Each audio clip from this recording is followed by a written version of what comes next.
Ako yalay non mag sa Inmax sa nagko ni sang bingkong. Sa tong pag-alayin diri ginasukat na tong sa pag-init kay para purpose na to. Dili ta init kay init lang ginasukat na to kay para ang yang giligunon sa giinit ug wala sa giinit. Same lang gyapon parihar ang giligunon dili mautro ang yang giligunon. So mao na purpose na ginasukat na to sa pag-init.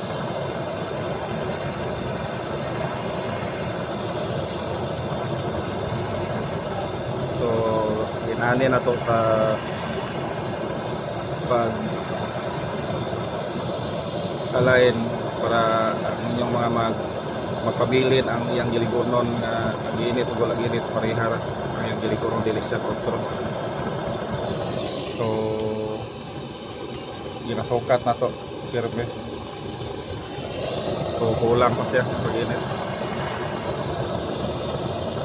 So ang inyong mga magpabilin lang gyapon siya nga lig-on siya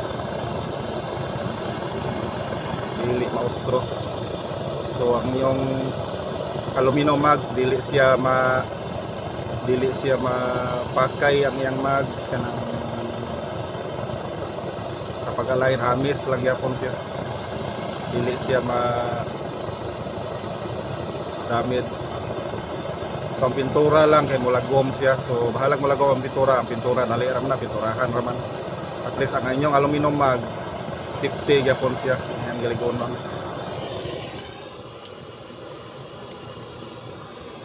So tulang ko siya gamay.